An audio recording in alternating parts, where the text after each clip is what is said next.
Apa sih keluarga itu? Banyak orang bisa menyebut kata keluarga, betul? Dan tidak asing. Buat kita kata keluarga tidak asing. Kepada adik-adik yang masih remaja, bagi yang pemuda yang sudah punya pacar, perhatikan. Kalau kita hanya menyebut kata keluarga tanpa kita mengerti apa keluarga itu yang sesungguhnya, maka bagaimanapun cara kita membentuk rumah tangga atau pernikahan, kita tidak akan pernah menjadi keluarga yang baik dan yang benar. Ya, lagi sekali, apa itu keluarga? Saudara, keluarga tidak hanya terbentuk dari dua orang yang namanya suami istri, laki perempuan lalu menikah. Tidak. Keluarga itu melibatkan banyak orang, nggak cuma berdua saja. Maka itu siapa saja yang sampai hari ini masih punya konsep bahwa keluarga hanya terdiri dari suami istri dan anak-anak, itu konsep yang salah. Walaupun kita tidak perlu melibatkan orang-orang lain untuk keluarga kita, tapi yang kita mau pelajari adalah dampak apa yang kita hidupi dalam keluarga kita ke orang-orang lain. Bisa ngerti maksudnya ini? Maka itu kita tidak boleh mikir keluarga hanya untuk kita saja, suami istri dan anak-anak. Tidak. Ada dampak yang kita bisa keluarkan dari hidup keluarga kita kepada orang lain di sekitar kita. Nah, seringkali dampak ini yang kita nggak pernah mikirkan, padahal itu sangat penting. Nah, dampaknya bisa dua hal, yang baik maupun yang buruk. Bisa ngerti maksud ini, saudara? Maka itu kepada anak-anak muda yang mempersiapkan pernikahan, saya selalu menekankan, meyakinkan pada semua mereka, jangan cuma sibuk nanti milih pakaian apa, roknya model apa, nanti warnanya apa, nanti pestanya di mana, mau undang berapa orang. Saudara, semua itu hanya lewat maksimal 5 jam. Betul tidak? Setelah semua selesai pesta itu, nah disitulah keluarga itu dimulai. Kita melihat fakta dan melihat bukti mengapa setan begitu benci kepada keluarga. Betul tidak? Satu-satunya hal yang sangat dibenci oleh iblis dan selalu ingin dirusak adalah keluarga. Maka kita harus tahu mengapa iblis merusak keluarga, dan dengan cara yang sangat mengerikan, dengan berbagai macam cara iblis berusaha untuk merusak keluarga. Berarti, dengarkan ini saudara, di mata setan keluarga itu sangat penting. Kalau itu tidak penting, maka setan gak akan urus. Kira-kira mengerti gak maksud ini, saudara? Mengapa kerusakan dalam pernikahan begitu luar biasa? Mengapa setan begitu marah kepada keharmonisan pernikahan, sehingga selalu cari cara untuk menghancurkan, untuk merusak? Saya akan mulai dengan hal pertama ini. Bagi yang sudah punya anak ataupun yang belum, renungkan fakta ini. Begitu suami istri hubungannya tidak harmonis. Ya, dengarkan pertanyaannya penting. Begitu suami istri hubungannya tidak harmonis, efek atau dampak yang pertama keluar dari hubungan dua orang yang namanya suami istri tapi tidak harmonis, itu kena ke siapa dulu? Kena ke siapa? Anak-anak. Itu yang kena nomor satu, anak-anak. Ingat dari awal tadi kita sudah memulai dengan fakta dampaknya. Keluarga nggak cuma papa mama dan anak-anak, tidak. Kita harus memikirkan dampak yang di luar. Nah, sekarang kalau anak-anak kena dampaknya, sekarang walaupun saya tahu jawabannya, cuma saya ingin merefresh lagi dalam pikiran kita. Begitu suami istri yang sudah jadi papa mama tidak harmonis, dan saudara jawab dampak yang pertama pasti ke anak-anak. Saya mau tanya kepada saudara, Apa 3 hal pertama yang dialami oleh anak-anak kalau ayah ibunya tidak harmonis? 1, cepat. Gimana? Nggak dengar saya. Nomor 1, 3 aja ada banyak. 3 dulu. 1, broken heart. Iya, hati yang hancur. Betul. Anak-anak itu akan hancur hatinya. Nanti kita lihat efeknya. Nomor 2, apa? Narkoba. Oke, ada efek, pokoknya kerusak. Narkoba itu baru salah satu. Nanti kita akan kumpulkan. Ini nomor 3, minder. Iya, minder. Oke, berarti kan ada banyak. Saya percaya masing-masing kita bisa mengeluarkan fakta-fakta yang kita alami dalam minggu ini, saudara. Ada 3 anak yang paling besar dari 3 keluarga yang berbeda. Saya sedang urus itu. Yang paling besar ini perempuan, umur 42 tahun. Hidupnya hancur. Sebab sejak masih kecil dia ditinggal cerai oleh ayah ibunya, dan dia diasuh ganti-ganti oleh keluarga dari ayah ibunya. Susah, sudah kecanduan obat, bukan narkoba, obat penenang. Sudah 27 tahun. Nah, seharusnya dia sudah mati karena makan obat penenang selama itu. Kalau dia nggak makan obat penenang, dia nggak bisa tidur, dia marah-marah. Bayangkan kerusakannya itu. Hancur hati anak-anak. Dia akan rusak hidupnya. Mengapa? Kalau suami istri yang sudah jadi ayah ibu hidupnya tidak harmonis, pasti merusak.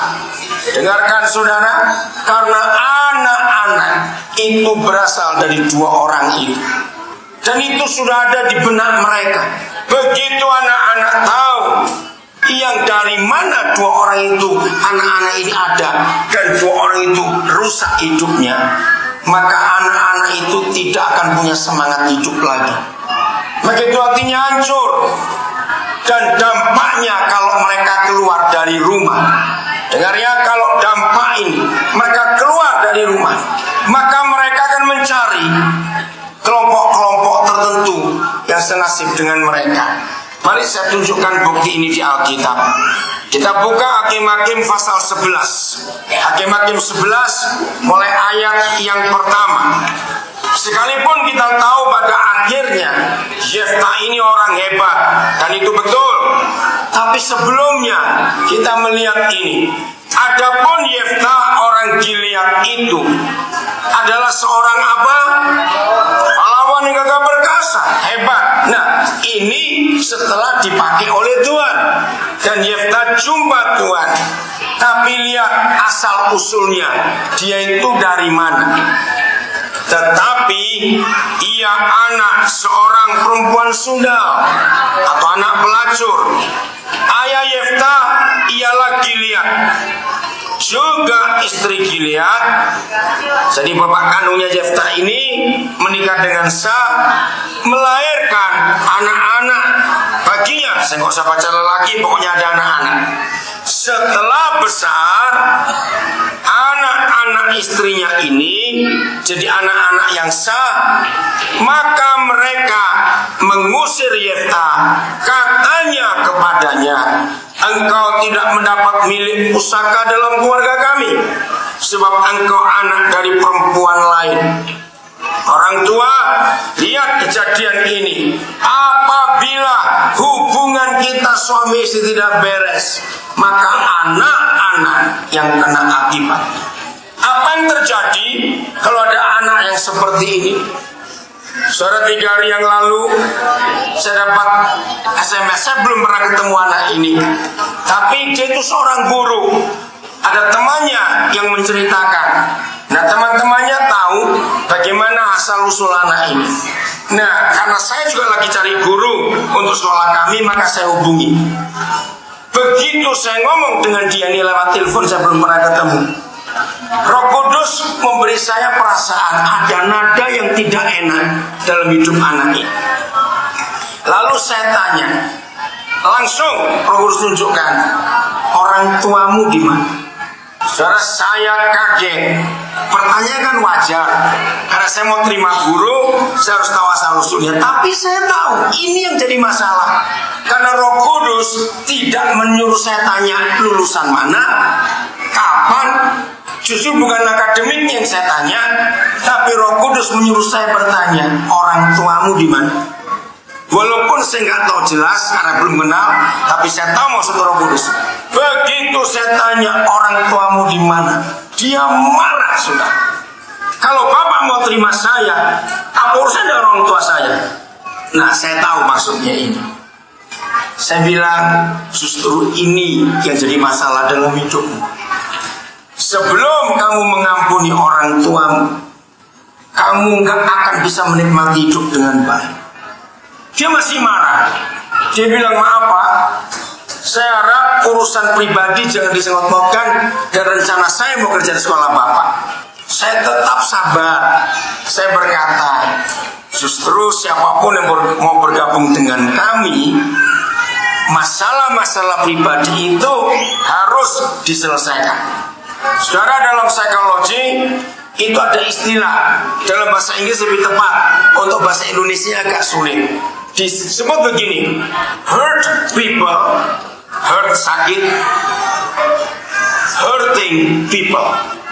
Artinya orang yang sakit, disakiti, mau ketemu siapa saja, dia akan menyakiti orang lain.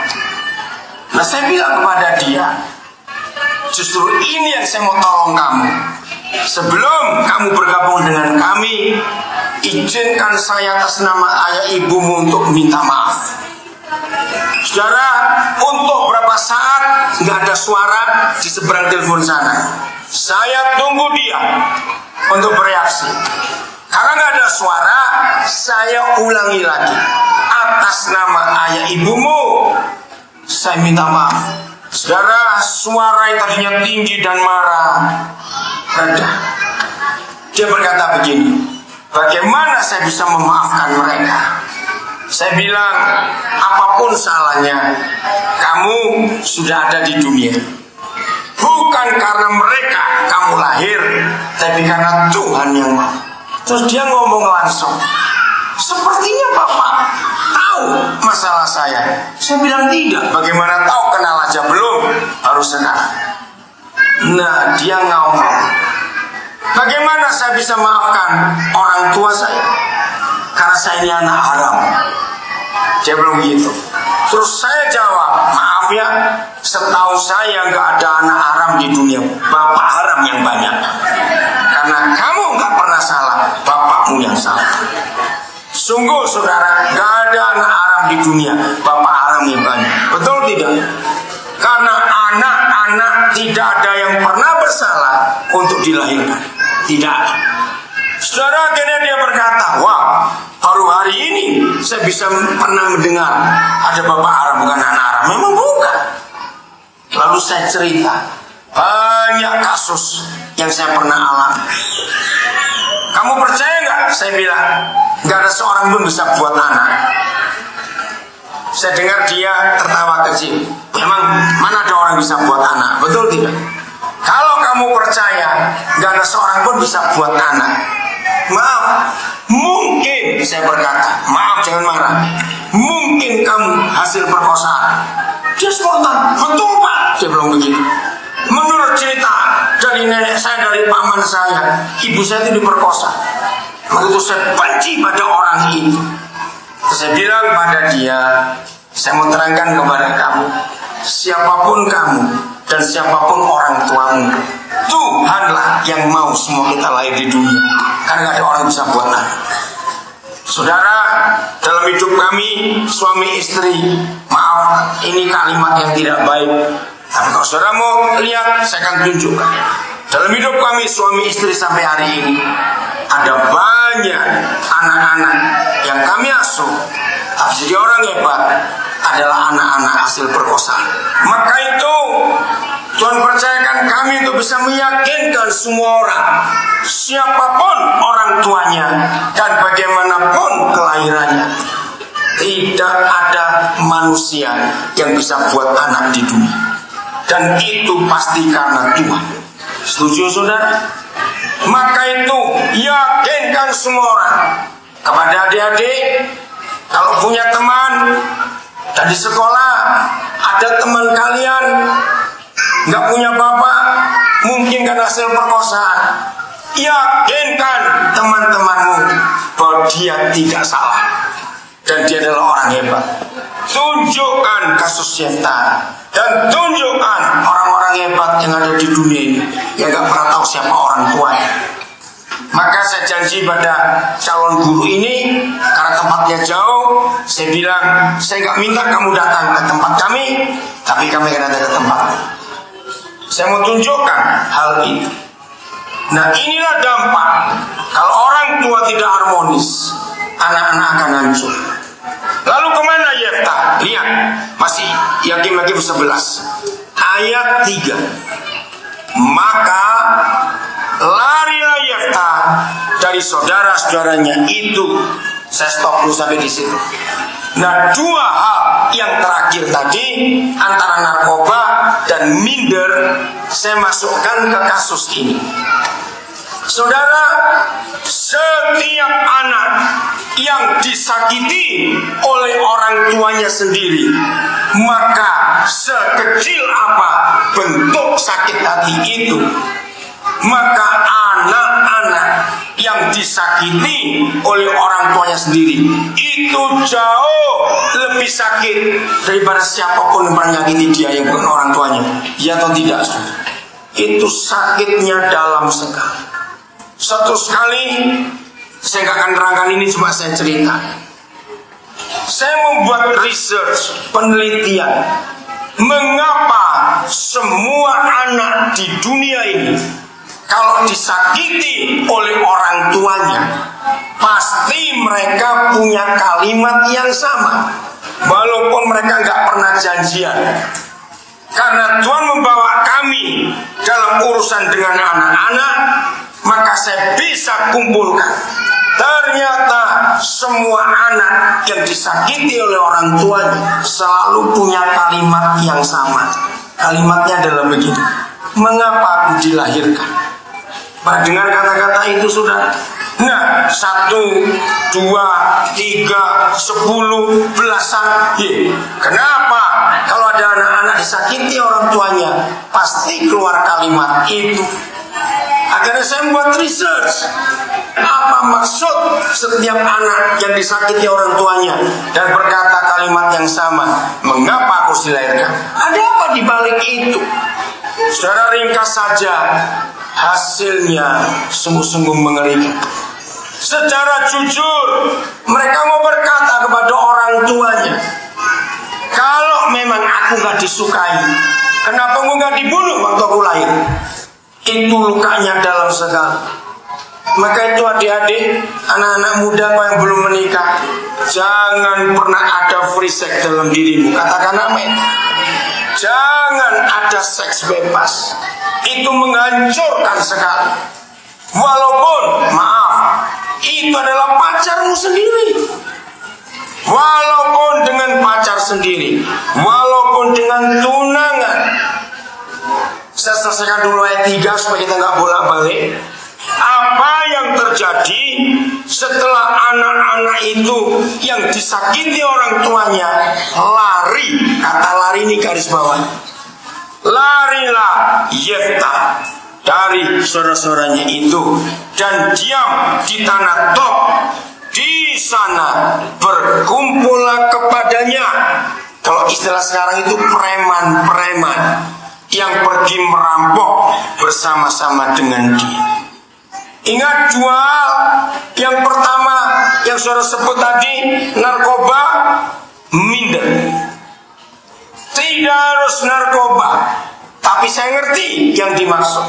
Jadi begini saudara, mengapa semua anak yang disakiti oleh orang tuanya pasti lari dari rumah? Betul, itu pasti. Di bangsa apa saja, di negara apa saja, mereka pasti lari dari rumah. Nah, saya juga meneliti apa yang mereka cari sehingga mereka terus lari dari rumah. Saudara, ringkasnya, ternyata semua anak itu mencari perteduhan. Betul, ngerti ya maksudnya? Cari perteduhan. Nah, apabila tempat mereka berteduh dan bernaung itu tidak ada di rumah, maka mereka carinya keluar rumah. Itu pasti. Nah, kita tahu kalau anak-anak mencari perteduhan di luar rumah, 100% setan yang ambil mereka. Itu mengerikan sekali. Nah, sekarang saudara setuju kalau dari awal tadi saya mulai bahwa begitu membentuk keluarga bukan cuma untuk kita berdua, ayah ibu, juga bukan cuma untuk anak-anak, tapi dampaknya ke orang lain sangat besar. Nah, sekarang bayangkan anak-anak yang lari keluar rumah, lalu mereka membentuk komunitas baru. Geng, istilah sekarang ini, para petualang, preman-preman ini. Kita semua tahu 100% pasti yang jahat yang dibuat. Maka itu betapa penting keluarga kita jaga untuk tetap utuh. Katakan amin semua. Betapa penting. Oke, kita lihat sekarang Kejadian 1 ayat 28. Nah, khusus kepada anak-anak muda, perhatikan ini. Kejadian 1:28.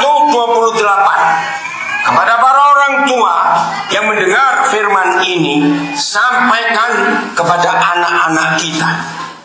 Inilah hukum yang luar biasa yang Tuhan percayakan kepada manusia. Sebelum ada hukum-hukum yang lain dalam Kejadian pasal 1, maka hukum yang pertama yang Tuhan berikan kepada manusia, susu hukum pernikahan. Begini firman-Nya ayat 28. Tuhan ngapain? Memberkati mereka. Jadi kalau gereja minta pernikahan harus diberkati, itu bukan peraturan gereja, tapi itu peraturan surga. Karena firman ini diucapkan oleh Yahweh sebelum ada institusi gereja di dunia ini. Tuhan harus memberkati laki perempuan itu untuk menjadi suami istri. Lalu Tuhan berfirman kepada mereka, beranak cuculah, bertambah banyak. Saya nggak baca lanjut. Dengarkan anak-anak muda. Jadi sejak awal ketika manusia baru 2 orang di dunia ini, ternyata surga sudah buat peraturan. Dengarkan, ini aturannya. Harus jadi suami istri lebih dulu, baru jadi ayah ibu. Betul? Diberkati dulu supaya jadi suami istri.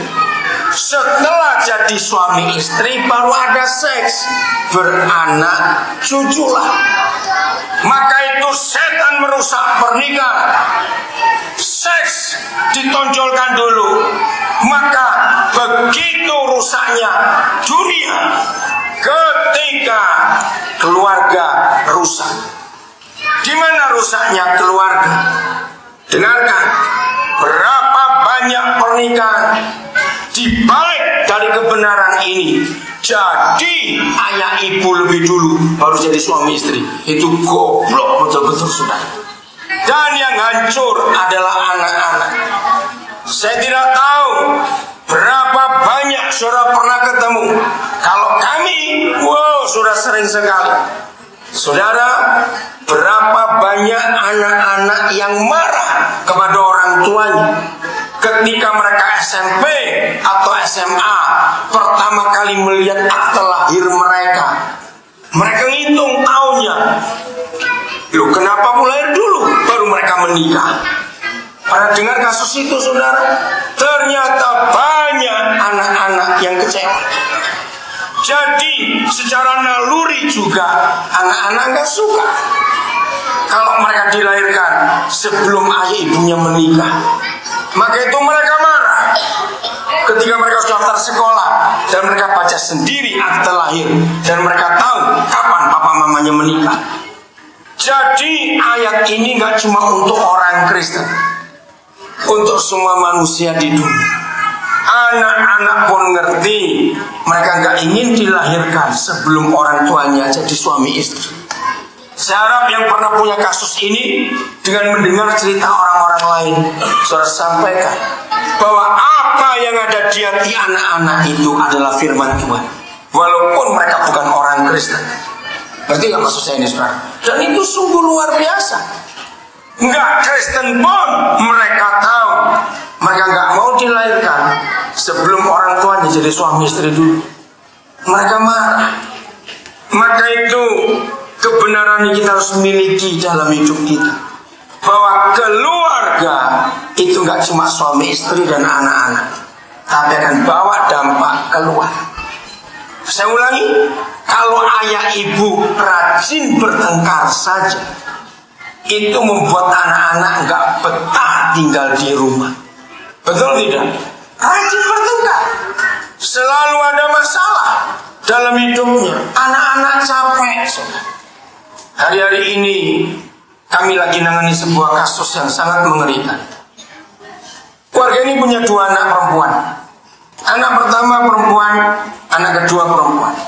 Nah, anak kedua ini menjadi laki-laki sekarang, dia operasi.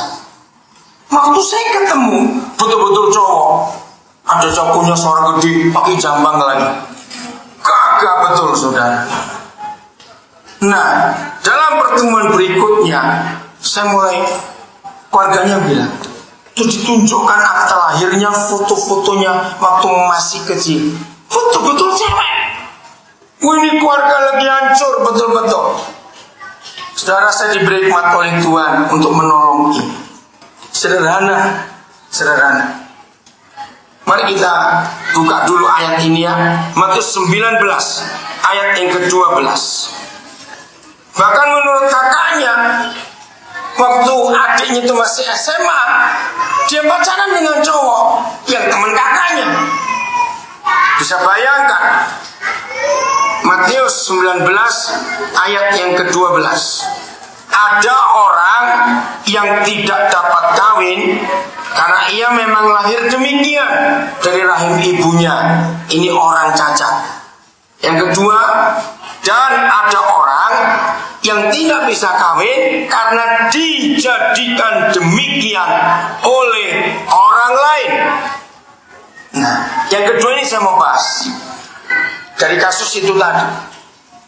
Ada orang tidak bisa menikah karena dibuat oleh orang lain. Itu ada 3 hal. 1, siapa pernah punya teman yang pernah patah hati? Baru pacaran sekali dia patah hati, lalu diambil putusan seumur hidup gak mau menikah. Pernah ketemu orang seperti itu? Nah, karena dia dibuat oleh orang lain. Dia takut kalau dia nikah disakiti. Itu keputusan dia. Nomor 2, ada orang tidak bisa menikah zaman dulu. Ini orang-orang kebiri. Dengar orang kebiri? Raja-raja zaman dulu kan punya banyak selir. Nah, untuk menjaga selir itu, maka nggak boleh laki-laki normal. Nanti habis selirnya nanti. Itu zaman dulu. Maka laki-laki menjaga selir jadi kebiri, sehingga dia nggak bisa menikah. Nomor 3 yang masih terjadi banyak saat ini, dibuat oleh orang lain. Ternyata orang lain itu adalah orang tuanya sendiri. Nah, kasus keluarga yang saya ceritakan ada di ayat ini. Waktu saya ketemu orang tuanya, saya bilang begini, maaf, saya tidak menghakimi, saya tidak menuduh, toh sudah terjadi. Wajar kalau orang tua punya anak pertama itu perempuan, lalu hamil anak kedua, wajar kalau ingin laki, itu wajar. Tetapi keinginan yang berkelebihan, nah ini yang sampai hari ini saya belum menemukan jawaban. Saya sedang mencari banyak buku. Saya konsultasi dengan beberapa dokter, ahli genetika, ahli kandungan. Mereka pun percaya, tapi belum bisa membuktikan secara medis.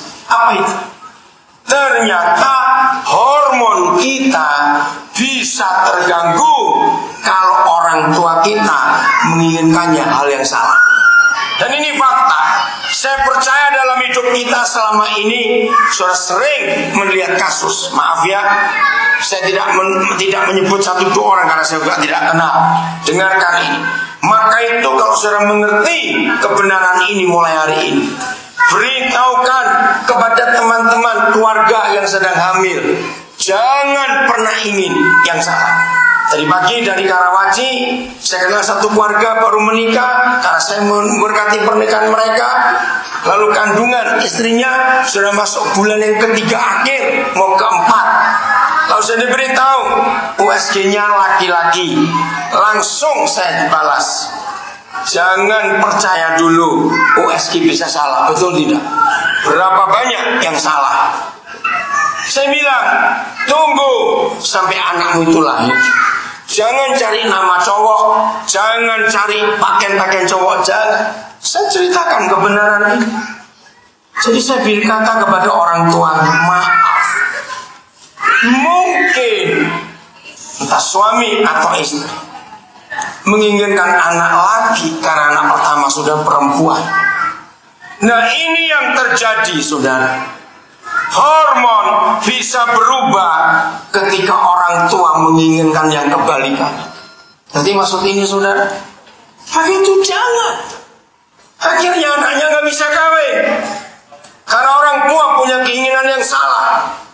Jadi lagi sekali saya berkata, hormon bisa berubah. Hormon bisa terpengaruh dari keinginan yang salah. Jelas kalau pakai istilah rohani, gak usah bilang medisnya. Memang setan kan hobinya merusak. Dia ingin kacaukan statusnya. Maka itu hebat sekali. Bagaimana Alkitab ini mengajar? Saya tunjukkan ayat ini. Mazmur 139. Maka itu keluarga, suami istri, ingat, hidup kita gak cuma untuk kita berdua, gak cuma untuk anak-anak kita. Ada dampak yang lain. Ingat itu. Bagi yang mau menikah, jaga diri kalian supaya tidak salah dalam pernikahan. Ayat yang ke-13, Mazmur 139. Lihat ayat ini. Sebab engkaulah yang apa? Baca kitab saudara, yang apa? Membentuk buah pinggangku, menenun aku dalam kandungan ibu. Saudara, jauh sebelum ada dunia medis yang semaju sekarang ini, Raja Daud sudah menyampaikan mazmur ini berapa ribu tahun yang lalu. Dan ayat ini saya sudah berapa kali ketemu dokter ahli kandungan, dokter anak, ahli genetika, dan kami bahas ayat ini. Mereka semuanya kagum. Kenapa? Secara fakta, begitu kandungan itu ada, maka kepala yang dibentuk duluan. Jadi bulan pertama kandungan itu bagian kepala. Nah, disitulah ibu-ibu harus jaga anak-anak gadis. Kalau kalian nanti hamil, ingat, bibir sumbing atau langit-langit lubang itu pasti terjadi di kandungan bulan pertama. Sebab bulan pertama itu bagian kepala, bagian otak dibentuk dulu oleh Tuhan. Kalau ibu mengalami banyak masalah, banyak tekanan pada bulan pertama kandungan, ketika seluruh tubuh sedang diproduksi begitu luntur semua sel-selnya. Tapi kalau ibu yang mengandung mengalami banyak masalah dalam batinnya, maka sampai pada pembentukan bibir. Ini kan jalan terus nyambung. Tapi karena ibunya bermasalah secara batin, maka konsumsi yang diperlukan si janin itu terputus. Maka itu ketika bibir harus nyambung, tapi konsumsi tidak cukup. Bukan konsumsi makanan, saudara, bukan. Ada banyak penyebabnya. Saya pakai istilah konsumsi. Maka semua kebutuhan untuk nyambung ini berhenti. Bulan kedua masalah selesai, tapi proses nggak bisa kembali ke bulan pertama. Dia akan nyambung bulan kedua. Nah, bulan kedua itu bagian tubuh yang dibentuk. Nah, kalau saudara mendengar ada cacat lahir bocor, jantung bocor, itu di bulan kedua kejadian. Ada banyak fakta, saya nggak punya waktu untuk menceritakan, bahwa cacat lahir 100% karena manusia, bukan karena Tuhan. Contoh yang paling gampang, kalau saudara pernah lihat ada bayi lahir, ada kelainan tulang, entah dia bongkok, atau tulang kakinya melipat, atau tulang tangannya, pernah lihat bukan? Sederhana sekali caranya. Waktu ibu sedang hamil, dia tidak pernah tahu posisi bayinya itu bagaimana.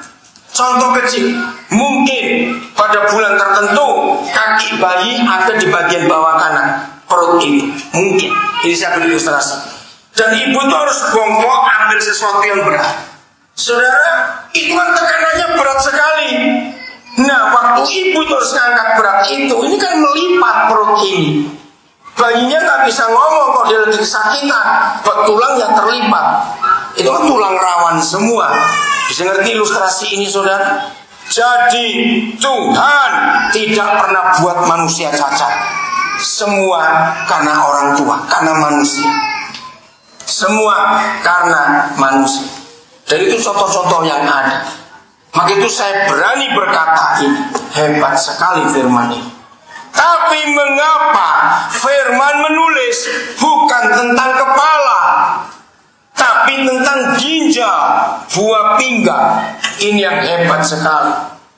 Tahun 89 bulan November di kota Makassar, saya menemukan jawaban di ayat ini. Dan saya sungguh-sungguh kagum. Ternyata begini Roh Kudus bicara. Kalau kita nyebut ginjal atau buah pinggang, coba lihat ini secara medis. Kalau ginjal kita bermasalah, maka yang paling kelihatan dari masalah apa? Orang itu nggak bisa apa? Nggak bisa kencing. Tadi dalam perjalanan ke sini di tol, kami dapat telepon dari rumah sakit Cengkareng. Seorang ibu keracunan makanan, ginjalnya nggak berfungsi. Sudah berapa hari tidak sadar karena racun itu sampai ke otak, sebab ibu ini nggak bisa kencing. Dan anaknya di ultimatum, kalau sampai nanti jam sekian nggak bisa kencing, maka harus cuci darah. Kalau keluarga kurang mampu, uang dari mana untuk cuci darah? Nah, ginjal itu pasti nyambungnya ke kelamin. Jadi ini kesimpulannya, waktu saya disusir beberapa dokter di Makassar tahun 89 itu, ternyata begitu seorang manusia terbentuk dalam kandungan, maka surga langsung berurusan dengan identitas atau jenis kelamin. Perhatikan ini.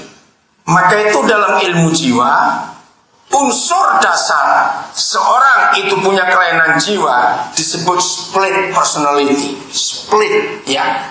Ada kepribadian yang tidak pas, atau bahasa Indonesia kepribadian ganda. Nah, kepribadian ganda ini yang membuat hormon jadi kacau. Saudara, kalau saudara mempelajari sampai minggu keempat kandungan, maka seorang janin itu belum tahu dia laki atau perempuan. Hebat sekali Tuhan kita. Jadi sampai bulan pertama, jadi minggu keempat, belum tahu. Nah, di situ kita harus jaga. Misalnya ginjal, ini bicara buah pinggang, yang Tuhan tenun itu maunya laki-laki, tapi orang tua ngotot maunya perempuan. Jadi bingung hormon ini, aku mau nurut yang mana? Karena itu pada masa pembentukan, maka itu kalau dikandung cewek, orang tua ingin cowok berkelebihan, anak itu jadi tomboy. Atau sebaliknya, kalau dikandung itu anak cowok, tapi orang tua ingin cewek, kasihan mereka. Jadi saya ngomong pada keluarga itu, lalu ibunya menangis sudah. Saya tahu maksud air mata itu. Memang Dia ingin anak laki, terus sudah punya perempuan. Sebab dia sudah putuskan gak mau punya anak lebih dari 2, maunya 2 saja. Jadi dia mati-matian minta itu lagi. Maka itu anaknya jadi kayak cowok seperti itu. Terus ibu itu berkata, apa bisa dikembalikan lagi? Ya tidak bisa, terimalah apa adanya anak itu. Saudara, maka itu dampak keluarga itu gak main-main. Betul, saya akan ulang-ulang itu. Dampak membentuk keluarga gak main-main. Maka itu kenapa Rasul Paulus ngomong tegas. Nanti saudara pulang cari 1 Korintus pasal 7. Mengapa Rasul Paulus menegaskan kalau bisa kamu gak usah menikah? Bingung saya pertama baca ayat itu. Mengapa Paulus menyatakan lebih baik kamu gak menikah? Karena dampaknya kalau salah menikah itu ngeri. Gak cuma untuk 2 orang itu, anak-anak kita akan bermasalah. Lalu anak-anak kita lari dari rumah, membentuk komunitas baru. Itulah komunitas bermasalah. Bayangkan ngerinya seperti itu kalau orang itu salah dalam membentuk keluarga. Jadi Papa di surga sangat teliti dalam masalah pernikahan. Katakan amin. Jadi anak-anak muda, modalmu gak cuma tertarik. Awas, kalau ada anak-anak muda mau menikah cuma modal tertarik saja, itu celaka sekali. Karena mata kita selalu melihat yang macam-macam. Nah kalau itu nggak diatasi, tertarik banyak orang semua apa? Betul? Jadi apa nanti kita ini? Maka itu bukan modal tertarik kita menikah. Lalu apa? Nah ini yang kita harus tahu. Kita lihat kejadian 2 ayat yang ke-18. Begitu jelasnya Papa di surga terhadap kita tentang pernikahan, sampai dia menyatakan ini luar biasa. Yahweh Tuhan berfirman, tidak baik kalau manusia itu seorang diri saja.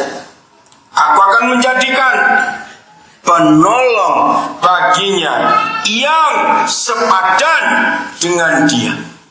3 hal kita pelajari dari ayat ini. Nomor 1, ternyata inisiator, tahu ya kata inisiator ya, pemrakarsa pertama di dunia orang menikah adalah Tuhan kita sendiri. Saya ulangi, pemrakarsa orang menikah di dunia adalah Papa di surga, bukan orang tua kita. Maka itu saya punya istilah, kalau ada orang belum menikah, maka yang bingung bukan orang itu dan bukan orang tuanya, Tuhan yang bingung karena dia ingin semua orang menikah. Mengerti maksudnya saudara? Maka itu gak usah pusing. Dengar, kalau ada orang yang gak menikah, terus orang-orang pusing ngomongin kenapa kamu gak menikah, saya ajarin, yaudah besok aku menikah, kamu yang mestakan ya. Setuju gak kalau pertanyaan itu? Usil betul mulutnya, ngapain ngurusin orang. Tapi ini kita belajar, ternyata inisiator pertama orang menikah adalah Papa di surga. Yang kedua, karena dia yang berinisiatif, maka dia gak cuma menyuruh, tapi dia bertanggung jawab. Ini yang hebat. Apa tanggung jawabnya? Dari ayat ini kita belajar saudara, ternyata keluarga itu made surgawi. Katakan amin. Keluarga itu bukan usahanya hansip. Ngerti maksud ini saudara? Awas ya, kalau sampai menikah karena ditangkap hansip, awas dalam nama Yesus. Jadi menikah itu buatan surga. Dan ini ayat menarik sekali kita mempelajari kata dia bertanggung jawab. Dari mana kita menemukan dia bertanggung jawab? Dari firman ini, aku akan menjadikan siapa? Belum baca ayatnya, siapa? Penolong. Ini gak cuma untuk perempuan. Jadi firman ini bukan cuma untuk Adam, tapi ini berlaku untuk semua manusia. Jadi saya tidak setuju kalau gereja menyatakan istri itu penolong. Bukan. Dua-dua saling menolong. Karena ini firman bukan untuk laki-laki saja, untuk semua orang di dunia ini. Dengarkan anak-anak muda khususnya, bahwa pernikahan itu adalah hak Tuhan. Katakan amin. Bukan hak manusia, karena dia yang berinisiatif. Dan ini hebat sekali. Apa tanggung jawabnya? Dia berikan penolong, bukan perongrong. Beda lagi. Penolongnya nggak cuma sekedar penolong, yang sepadan. Ini yang ketiga. Jadi anak-anak muda, kalau engkau berpacaran untuk menentukan siapa istri atau suamimu nanti, itu bukan hanya untuk seks. Ingat itu. Itu saya ajari pada semua anak-anak kami. Bagi anak laki, kami berkata begini: kalau kamu sedang tertarik pada seseorang, ingat, itu bukan pacar, juga bukan calon istrimu. Lalu apa? Itu calon ibu untuk anak-anakmu nanti. Kalau anak perempuan, kami nasihati, kalau kamu sudah ketemu cowok dan kamu yakin itu dari Tuhan, ingat, dia bukan pacarmu dan dia bukan calon suamimu, tapi dia calon ayah untuk anak-anakmu nanti. Kalau di pikiran anak muda, di benak anak muda ada konsep itu. Ini calon ibu, calon mama buat anak-anakku, dan ini calon ayah buat anak-anak. Maaf ya, jangan tersinggung saya ngomong. Maka nggak mungkin kau mau perkosa calon ibu dari anak-anakmu sendiri, goblok. Betul tidak? Mengerti nggak kalimat ini? Nggak mungkin kamu tiduri dia sebelum dia jadi milikmu. Maka itu jaga diri kalian, anak-anak. Bahwa kalau kalian menikah nggak cuma untuk berdua, tapi punya dampak besar. Ini kita harus tanamkan pada anak-anak kita. Orang-orang tua kalau mau menikahkan anak, saya cuma sibuk cari duitnya. Saya mungkin sedikit dari sekian banyak pendeta di Indonesia, saya paling menentang pesta pernikahan, saudara.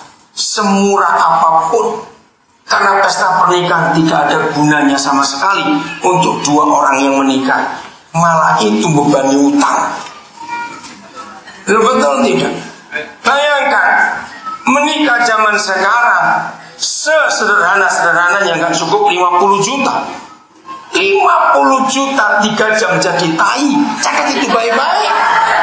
Betul tidak? Jadi tai 3 jam, saudara. Saya ngomong kasar itu.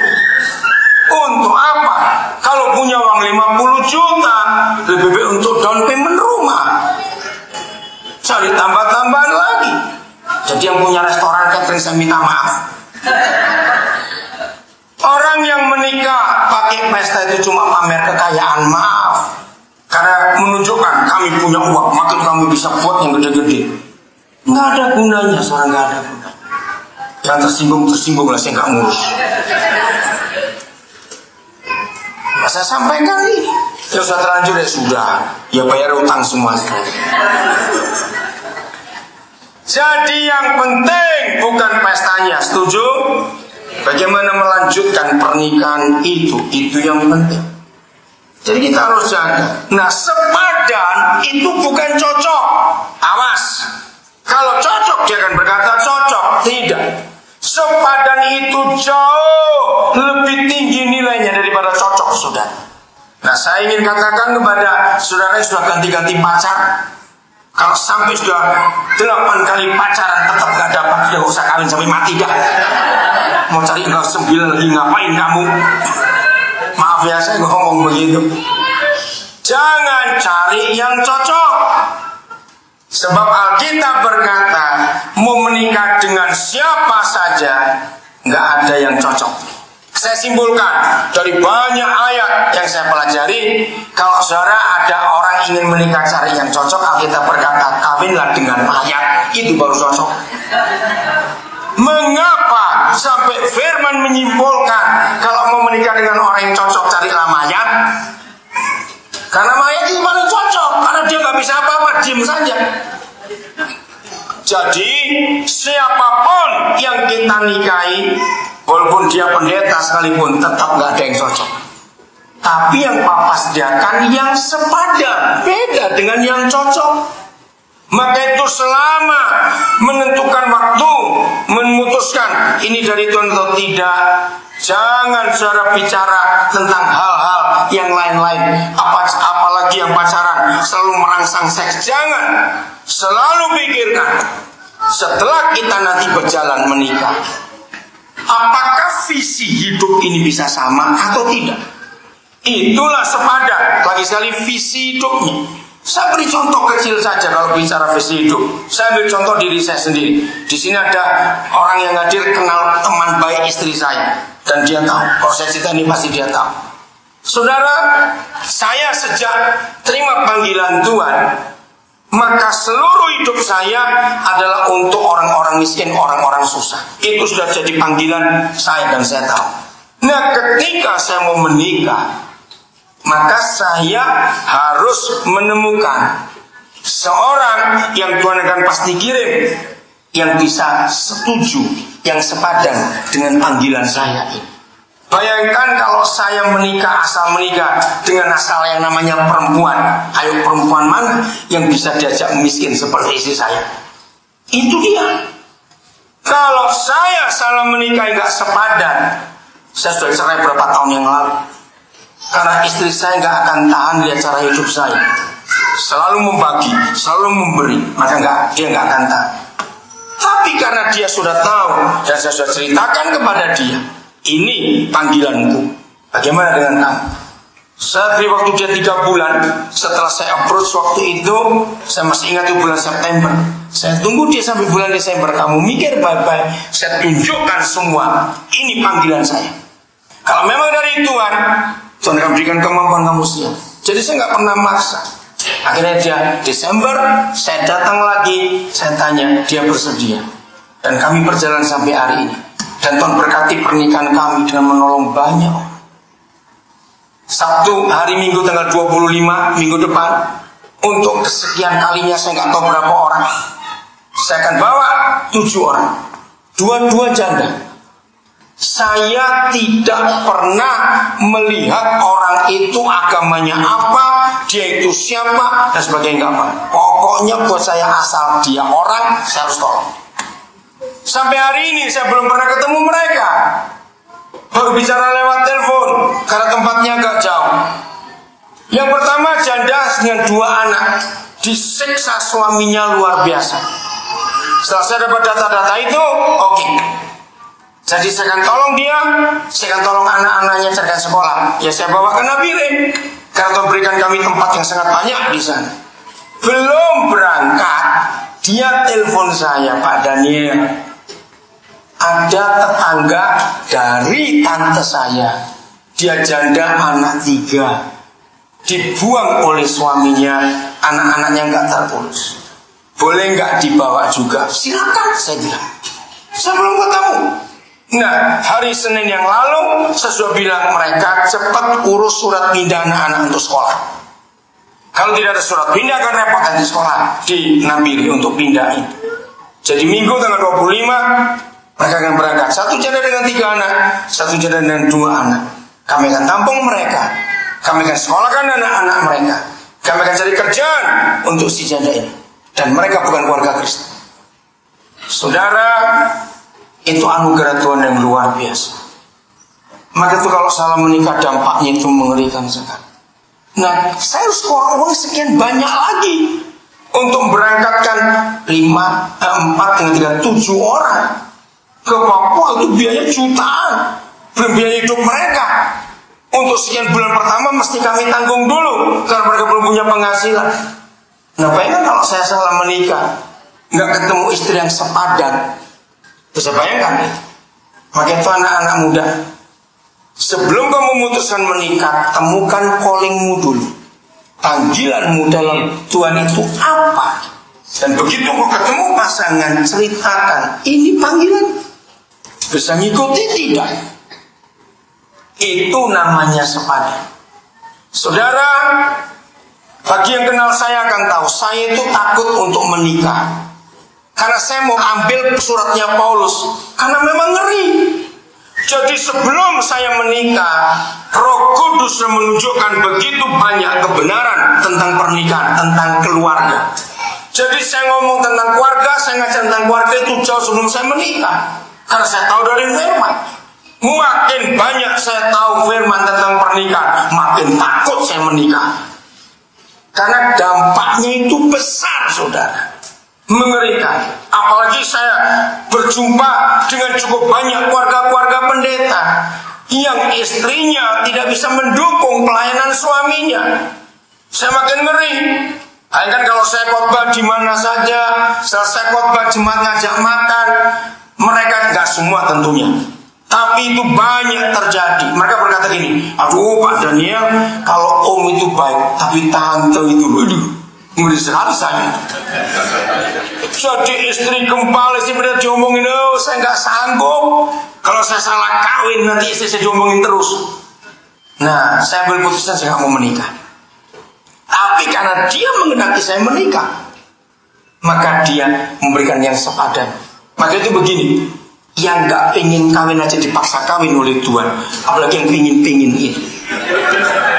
Ngerti maksudnya? Jadi jangan takut. Yang penting tunggu Tuhan. Jadi dari ayat 18 kita menemukan kebenaran yang luar biasa. Jadi jangan pikirkan, jangan khawatirkan siapa jodohku nanti. Yang penting saudara menyerah, jangan ngajarin Tuhan. Dengar ya, 100% orang yang pengen menikah tapi nggak dapat, jangan tersinggung dulu saya ngomong. Pasti dia memberi syarat Tuhan. Tuhan saya maunya yang begini, yang begini, yang begini, yang begini. Begitu Tuhan dapat syarat, Tuhan diem, dia bilang cari sendiri. Tapi kalau saudara berani menyerah kepada dia, biar Tuhan yang terbaik, itu urusan Tuhan. Jadi kalau Tuhan memberi kepada saudara, terimalah. Apa enggak amin? Jadi apa kesimpulan jodoh? Nomor 1, menurut Kejadian 2:18, maka semua jodoh itu pasti dari Tuhan. Amin. Karena dia berinisiatif. Nomor 2, kalau gitu apa definisi jodoh? Saya punya kesimpulan ini. Kalau matamu nggak ikut-ikut milih, nah itu jodoh. Maksudnya bagaimana? Kalau saudara seorang cewek lihat cowok karena penampilannya, karena ini, wajar tertarik karena mata. Kalau saudara seorang cowok lihat cewek yang begini begitu, wah semuanya sempurna, engkau tertarik, itu wajar. Nah itu bukan jodoh, tapi itu hawa nafsu, goblok. Dengar baik-baik. Yang namanya jodoh adalah kalau matamu melihat, ini orang jelek pisan, tapi hatimu kesetrum. Nah itu dia. Semua yang belum kawin katakan amin, cepat. Serius saudara, itu firman Tuhan. Maka itu kalau saudara menikah tidak didasarkan mata, rumah tanggamu akan luar biasa, keluargamu akan luar biasa di hadapan Tuhan. Karena apa? Bukan hawa nafsu. Justru yang menikah karena penglihatan matanya, karena penampilan fisiknya, kemungkinan hancur itu banyak sekali. Karena apa? Kalau memang orientasinya adalah sex appeal, orang kata itu ya, daya tarik secara seksual, kalau itu motivasi orang menikah, maaf jangan tersinggung. Secantik-cantiknya seorang gadis, kalau dia hamil tetap jelek. Maaf jangan marah saya ngomong. Mana ada orang hamil cantik? Gak ada, saudara. Nah di situ kalau suami-suami maunya penampilan seksnya, ngeri dia lihat istrinya kok makin bengkak semua. Dan 9 bulan nunggu dia kempes lagi, sudah berapa ribu perempuan yang tampil di hidupnya. Ngerti gak istilah saya ini? Itu masalah dalam keluarga. Maka itu jangan ngajari Tuhan untuk jodohmu. Makin banyak syarat yang saudara berikan kepada Tuhan, makin jauh jodohmu. Ingat itu baik-baik. Jadi kalau Tuhan kirim kakinya pendek sebelah, terimalah. Aman kan Tuhan? Kalau Tuhan kirim mata juga cuma satu, terimalah saudara. Jangan pakai syarat. Ayo amin semua cepat yang belum kawin. Serius. Dengarkan, yang dunia aja bisa berkata begini, ya bukan Kristen. Hei, kalau semua memilih yang cantik, yang cakep, yang jelek dikasih siapa? Pernah dengar orang dunia ngomong begitu? Nah, saya setuju pendapat itu. Toh kita tidak menikah dengan mukanya orang. Betul tidak, saudara? Secantik-cantiknya seorang gadis, secakap-cakapnya seorang cowok, sudah tua tetap keriput dan jelek. Betul? Maka itu kita harus tahu kebenaran ini, bahwa jodoh itu dari Tuhan kita. Jadi jangan sampai salah menikah. Amin. Karena begitu salah menikah, rumah tangga itu rusak. Jadi papa kita itu hebat sekali. Nah, bagi yang sudah menikah dan baru dengar firman ini hari ini, tidak boleh ada kata bertobat. Lanjut, awas. Ngerti kata bertobat? Aduh, nyesel berarti aku salah. Kenapa dulu gak denger ini? Terus sudah ceraikan pasanganmu. Awas. Minta anugerah Tuhan. Dia pasti memberikan anugerah buat kita semua. Baik, bagian terakhir saudara, kita belajar bahwa betul-betul Papa kita itu bertanggung jawab atas kehidupan kita secara luar biasa untuk keluarga. Bagian terakhir ini adalah bagi kita semua sudah menikah. Jangan pernah ada 3 hal yang kita lakukan dalam pernikahan kita. 1, menuntut pasangan kita untuk tidak pernah salah. Setuju?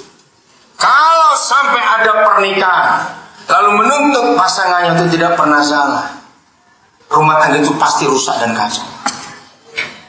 Ayo jujur jawab, adakah orang nggak pernah salah selama hidup di dunia ini? Ada tidak? Tidak. Maka itu kalau pasangan kita salah, ya maafkan. Yo, kok nggak amin? Berarti itu mau cerai semua ini. Nggak betul ini. Kalau pasangan kita salah harus dimaafkan. Unsur memaafkan pasangan kita ada 2 alasannya. 1, karena kita pun yang sering menuntut pasangan gak salah, suka berbuat salah. Ya atau tidak? Ya sudah. Ngapain nuntut orang kalau kita juga sering buat salah? Yang kedua, Tuhan mengampuni kita apapun dosa kita. Maka kita harus mengampuni orang lain, termasuk pasangan kita. Amin. Ini nomor 1. Jangan pernah ada tuntutan untuk tidak salah. Nomor 2, pernikahan harus selalu mengharapkan, bukan menuntut. Jangan berkata gini, pokoknya dalam 3 hari kamu gak berubah, awas. Wih, jaksa saja ini. Jangan ada tuntutan dalam pernikahan. Biarlah kita selalu mengharapkan pasangan kita itu berubah. Kalau kita bisa mengharapkan pasangan kita berubah, rumah tangga kita pasti aman. Pasti aman. Nomor 3, selalu sediakan tempat dalam seluruh hidup pernikahan kita untuk masing-masing kita bisa buat salah. Saya ulangi yang ketiga, selalu sediakan ruangan dalam hidup kita yang sudah menikah. Ada tempat untuk bisa buat salah. Coba saudara mikir baik-baik. Yang ketiga ini, kalau dalam suatu pernikahan tidak ada ruangan yang kita bisa sediakan untuk bisa pasangan kita ataupun diri kita buat salah, maka rumah tangga akan hancur betul-betul. Maka itu penting kita menjaga pernikahan kita. Saya akan akhiri dengan ayat ini, 1 Korintus 13 ayat yang ke-7. Jadi suami istri sudah nggak usah cari apa itu pembimbing psikolog untuk mendamaikan rumah tangga kita. Kalau kita semua pakai firman Tuhan, akan selesai dengan sendirinya. Amin. Pakai firman Tuhan dalam segala hal, maka kita kan nanti akan melihat itu. Sudah 1 Korintus 13 ayat 7. Roh Kudus beri saya hikmat yang luar biasa tentang ayat ini. Dalam bahasa Indonesia, kata keluarga disebut rumah tangga. Betul tidak? Nah, sampai hari ini saya tuh belum pernah tahu siapa penemu kata rumah tangga. Karena saya coba-coba sampai hari ini terus mau menemukan mana ada keluarga antara rumah dengan tangga dan rumah, mana keluarganya. Saya nggak ketemu sampai hari ini. Ya udahlah, biar saya terima aja karena itu sudah jadi kata baku bahasa Indonesia. Tapi justru karena ada kata rumah dalam satu pernikahan, ini penting sekali. Oh ya, sebelum saya lupa, khusus untuk anak-anak cowok, dengar ya, orang tua kita harus sampaikan. Untuk anak-anak laki yang mau menikah, Alkitab tidak pernah berkata umur berapa orang itu menikah. Tapi Alkitab mengajarkan dari pengalaman Adam dan Yusuf di Alkitab. Kapan Adam dinikahkan? Kapan Yusuf dinikahkan dalam kitab Kejadian? Saudara tahu, setelah mereka dua bisa menyelesaikan tanggung jawab dalam hidup mereka. Adam dinikahkan setelah dia selesai mengatur taman yang segede itu dan memberi nama semua binatang. Dinikahkan. Yusuf dinikahkan oleh Tuhan setelah visi yang Tuhan berikan kepada dia untuk menjadi raja. Ingat mimpinya, ada orang-orang tunduk kepada dia karena dia jadi raja, punya otoritas, maka dia dinikahkan. Jadi anak-anak laki boleh menikah bukan karena umurnya, tapi bisa tanggung jawab atau tidak. Kalau sudah punya umur 40-an kepala 4 masih minta uang orang tua, bagaimana mau kawin? Belajar dari Tuhan Yesus. Tuhan Yesus berkata begini, belajarlah dari burung-burung. Nah, saya selalu pakai ayat itu. Kalau ada orang konseling mau menikah, saya selalu tanya itu. Nggak ada burung dimanapun di dunia ini kawin dan betinanya bertelur sebelum dia buat sarang dulu. Betul tidak? Maka itu anak-anak laki engkau dengar. Kalau engkau minta kawin, tanya dulu, beli seng satu sebelum bisa ke atap. Mau menikah lagi, awas. Beli seng, nggak tahu seng untuk atap rumah. Jadi Alkitab itu luar biasa caranya mengajar tanggung jawab. Maka saya punya istilah dalam bahasa Indonesia. Kalau ada anak laki maksa minta kawin, dia belum bisa bertanggung jawab, berarti dia baru bisa jawab tanggung-tanggung. Saudara bisa bayangkan kalau ada orang coba bisa jawab tanggung-tanggung, tempeleng aja orang kayak begitu. Itu mau minta kawin lagi, rusak nanti rumah tangga. Oke? Nah, jadi rumah tangga itulah keluarga. Maka dalam rumah sederhana, rumah mewah, maka perlu berapa tiang? Jawab, perlu berapa tiang? Awas bilang 3. Berapa tiang paling sederhana rumah? 4. Gak bisa kurang daripada 4, lebih bisa. Nah, ayat ini yang adalah kasih, satu-satunya ayat dari seluruh pasal tentang kasih yang menyebutkan dalam satu ayat ada 4 hal tentang kasih, itu cuma ayat 7. Maka saya simpulkan ayat 7 inilah tiang dalam pernikahan. Sama seperti rumah. Kalau ada rumah goyang, maka perhatikan tiang mana yang gak kokoh hari itu. Nah, seperti itu. Jadi saya beritahu pada rekan-rekan hamba Tuhan, kepada semua saudara yang ingin menolong pernikahan orang lain, yang ingin jadi berkat buat keluarga yang lain, pakai ayat ini. Pokoknya kalau ada rumah tangga goyang, ajak duduk 2 orang yang namanya suami istri itu, lalu periksa tiang-tiangnya dengan ayat ini. Pasti akan tertolong rumah tangganya. Dan itu sederhana sekali. Nomor 1, kasih itu apa? Baca kitab saudara apa? Menutupi. Nah, ini hebatnya. Dari 4 tiang ini semua diakhiri dengan kata segala sesuatu. Tiang yang pertama dalam rumah tangga kita adalah harus punya hati untuk menutupi segala sesuatu. Sekarang belajar gini. Apa lawan katanya menutupi segala sesuatu? Membuka, mengungkit. Awas. Kalau yang pertama dalam rumah tangga kita goyah, berarti 2 orang suami istri di rumah itu suka mengungkit masalah. Saudara, tidak pernah ada orang orang suka di dunia ini diungkit-ungkit masa lalunya? Jawab ya atau tidak? Enggak pernah. Maaf, jangan tersinggung, saya ngomong tuh. Biasanya dalam pernikahan tukang ungkit itu suami atau istri. Biasanya, sedang biasanya ya. Ayo ngaku. Ayo. Sampai ada suami tekok istri di sini ya, mau ngomong aku sebelahnya ini. Ayo, di antara suami dan istri yang suka ngungkit yang mana biasanya? Nah, oke, jujur semuanya.